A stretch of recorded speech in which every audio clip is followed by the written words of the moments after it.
Hello everybody, it's Steve, the proprietor of this YouTube channel, and I'd like to make a quick video about a story that's been in the news lately.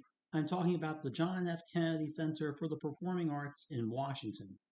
Now, as you all know, Donald Trump fired the Kennedy Center's board of directors, including the chairman, and made himself chairman, and then had the board of directors filled with Trump sycophants. That way, the Kennedy Center can present, going forward, events that conform to Trump's idea of what the performing arts should be like. And apparently, that idea is excluding DEI policies, diversity, equity, and inclusion. In other words, what you're going to see at the Kennedy Center from here on is nothing but a bunch of white men performing on stage. Now, this is not a good idea because, as a white male American, I can tell you if you have just one demographic represented in the performing arts, you're going to get a lot of crap. And for white male Americans, that goes double. I mean, look at our track record. The appropriately named Paul Whiteman, who took all the soul and the meaning out of jazz. Pat Boone, who recorded vanilla versions of Little Richard and Fats Domino tunes. Do I have to bring up Michael Bolton? And the tastes of white male music fans isn't all that much better. I mean, you know how many guys went over to their friend's house in the 70s and had to endure listening to Yes's Tales from Topographic Oceans and pretending that it was the masterpiece his friend said it was? Do you remember that in the late 70s, the biggest rock and roll band in America was Kiss? So you get the idea. Having us honkies dominate any performing art, music, the movies, theater, is not a good thing. Now, Trump is not well educated, and he likes people who are even less well educated than he is.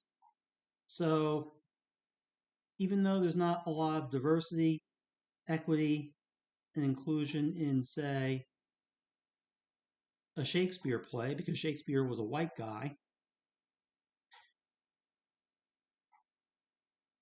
those plays are still universal, and many a woman and a person of color have made reputations for themselves as actors by performing in Shakespeare plays. So, Shakespeare is DEI after all. Though, of course, he was English. He lived long before America got up and running. So, he would be irrelevant to American civilization as far as Donald Trump sees it. But here's the thing. Is the Kennedy Center really worth getting upset about? Think about it. The Kennedy Center honors, yes, many performing artists have been deservedly honored with the Kennedy Center Honor Award.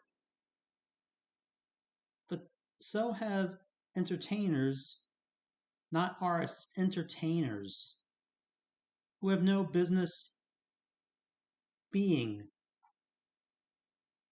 at the Kennedy Center for the Performing Arts, because the whole idea of the Kennedy Center for Performing Arts was to have a showcase for highbrow art, classical music, ballet, opera. What does it say about the Kennedy Center that they actually gave honor awards to the Grateful Dead and Led Zeppelin? Now, don't get me wrong. A lot of people would argue that the Grateful Dead and Led Zeppelin are perfect examples of how white guys ruined everything in popular music. Dave Marsh called the Grateful Dead the worst band in all creation, and a lot of people despise Led Zeppelin not just for inventing heavy metal, but also for ripping off blues riffs from Black Delta bluesmen. But my opposition to giving Kennedy Center honors to rock bands has nothing to do with the quality of their music, because I happen to like the Grateful Dead and I happen to like Led Zeppelin. I'm not a super fan of either group. I'm not a cultist towards the Dead or Zepp the way I am towards a band like Family. But I still enjoy a good deal of their music. The problem is, rock and roll is not high art, and the Kennedy Center was created by and large to celebrate high art. It was not only meant to celebrate classical music or Shakespeare and drama, it was also meant to honor jazz, which is very much America's classical music. I would consider jazz to be a high art because it takes a lot of talent to play jazz. You only need to learn 3 chords to play rock and roll, although Emerson, Lake, and Palmer,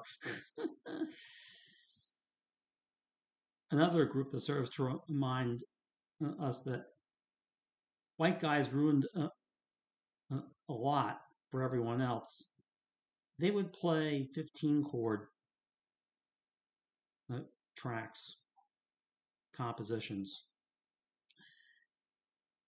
because they thought rock and roll was high art. No, it's not. Okay? The Grateful Dead play long modal jams, and they can be very interesting, very mesmerizing, but it's not the same as a concerto or a symphony or jazz improvisation. Oh, and one other thing, Led Zeppelin, of course, were British.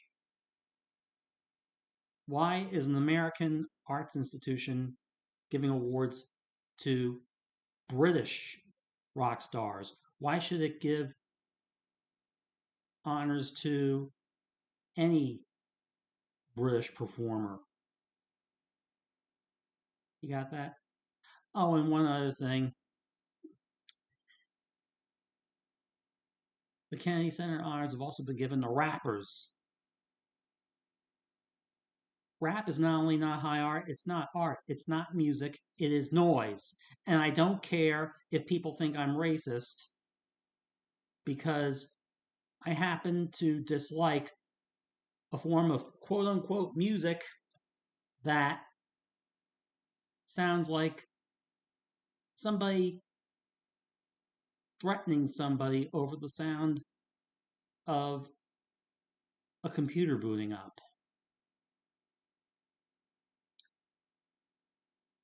But there's more. There's always more when it comes to the Kennedy Center for the Performing Arts. I have here in my hands Bad, or The Dumbing of America, Paul Fussel's 1991 critique about the phony, the pretentious, and the subadult in American civilization. And he pretty much made the argument that there are two types of bad. Plain bad is something like the measles, something no one ever said was good. Bad in capital letters is anything that is presented as something to be desired, coveted, and celebrated when it's really a piece of crap. And he wrote about several examples of bad. And in his chapter on bad architecture, he writes, and I quote, I'm reading right off the page: bad buildings are those that huff and puff and brag and come out looking like shoe boxes, or like the candy box that is the Kennedy Center for the Performing Arts in Washington, D.C. Its pomposity and would-be grandeur suggested as a site for nothing less than a non-stop presentation of Aida, with immense heroic processions and herds of real elephants and camels, with everyone speaking, nay, singing, the best possible Italian. But actually, this grandiose and repellent structure houses only minor road shows passing through, stupid Broadway comedies, failing musicals, and low pop entertainments. Its grandiloquent 600-foot-long lobby corridor resembles nothing so much as the pompous quote-unquote gallery in Hitler's chancellery.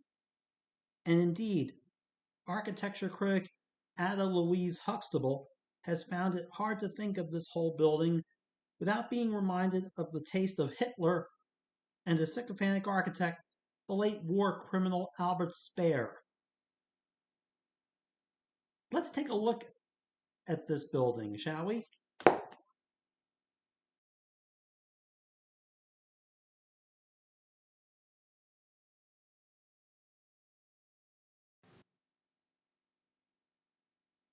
Oh yeah, that's a really ugly building. You know what's even uglier? The bust of John F. Kennedy inside the building. Let's take a look at that.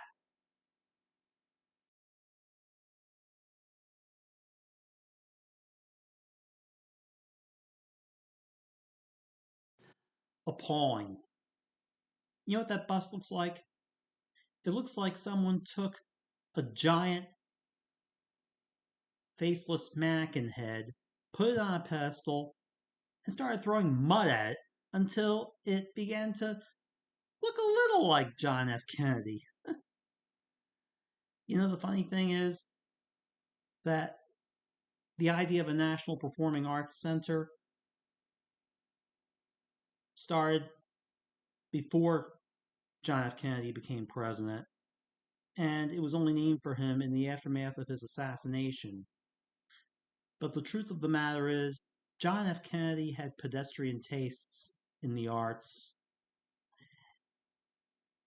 He loved Broadway musicals, and since the Kennedy Center has been primarily a showcase for roadshow versions of Broadway musicals, he probably would have loved to go to a show at this Performing Arts Center. He also loved Sinatra, of course, and his favorite author was Ian Fleming. Ian Fleming, the guy who created James Bond. In fact, President Kennedy's fondness for Ian Fleming novels is the reason that the James Bond movie franchise started. If Performing Arts Center in Washington is to be named for any Kennedy, it should be named for Jacqueline Kennedy, because she was the culture vulture in that family. Pablo Casals performing at the White House, that was her idea. She had to make her husband promise to take her to 2 symphonies if she was going to show up at one of his state functions.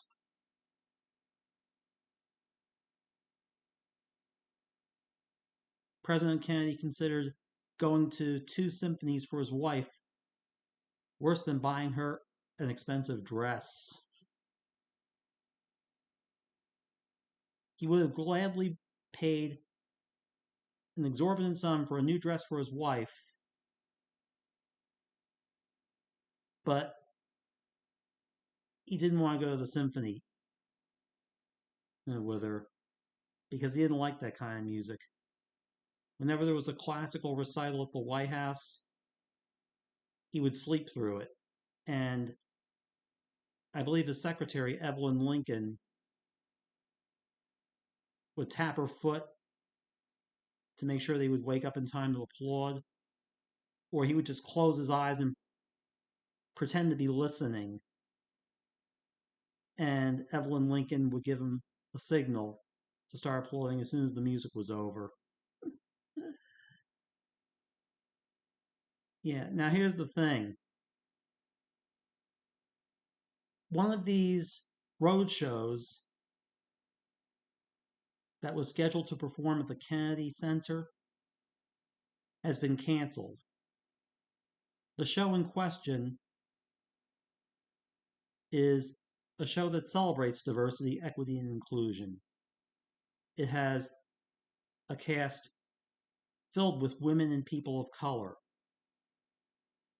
I am, of course, talking about Hamilton, the Broadway musical in which famous white men and women of the 18th century are portrayed by people of color, blacks, Hispanics, Asians, because creator Lin-Manuel Miranda wanted the cast to look like present-day America. As I understand it, the only character who's always played by a white male is King George III, the villain. Now, I'm not going to put down Hamilton. I haven't seen this musical, okay? I'm not here to put it down. I'm not here to criticize it. And I'm not here to question Lin-Manuel Miranda's artistic vision. A lot of people call him a genius. In fact, I would call him a genius. I've seen excerpts from Hamilton. I've watched interviews with him. And yeah, he seems like a genius, all right. David Crosby called him a genius, considering how narrow-minded David Crosby was about popular music. That's high praise. But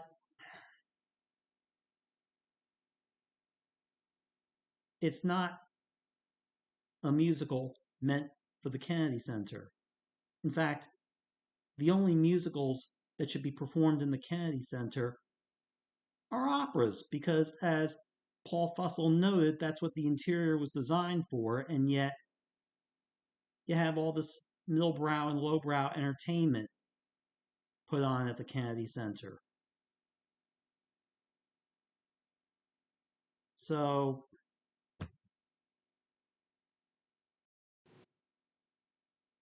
what are they losing here? People are saying, oh, the Kennedy Center has been compromised. Seriously, where are they losing if so much of the Kennedy Center's events are middle-brow entertainments? Although they do have the National Symphony Orchestra, of course, and it was a pleasure to see Vice President Vance get booed at one of their performances. And you know he was only there to set a good example for high art. Vance is from southwestern Ohio. He probably doesn't like classical music. He was only there to be seen and be booed, apparently. But here's the thing. Everybody thought that Trump would cheapen the Kennedy Center.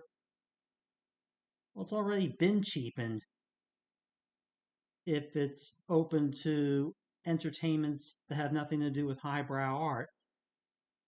They're comparing him to Hitler and how Hitler would try to control the arts in Nazi Germany. Well, the place itself already looks like one of Albert Speer's designs. In fact, Paul Fussell also wrote in this book from 1991. I can't emphasize that enough. He wrote this in 1991. He said that the Kennedy Center and buildings like it look, quote, as if the Germans had won the war and were now installed here, imposing National Socialist taste everywhere, end quote. So, as far as I'm concerned, this is a tempest in a teapot. The Kennedy Center is not a hill to die on. You can't say it's been cheapened because it's been cheapened for a long time. You can't complain about a fascist influence on who gets to perform at the Kennedy Center because it's in a building that looks like it was designed by Albert Speer. Oh, and by the way, Hitler probably had better taste in music than Trump. Hitler loved Wagner. Trump likes the Village People. So here's what I'm suggesting. We should stop giving Kennedy Center honors to middlebrow and lowbrow entertainers, especially rappers. Also, we should also demolish the Kennedy Center. Knock it down. And then build a new performing arts center in its place that doesn't look like it was designed by a Nazi. If we're going to have a performing arts center that is worthy of staging a classical concert or an opera in, we should have a building that is worthy of such high art. What do you think, Shorty? That's great, pal.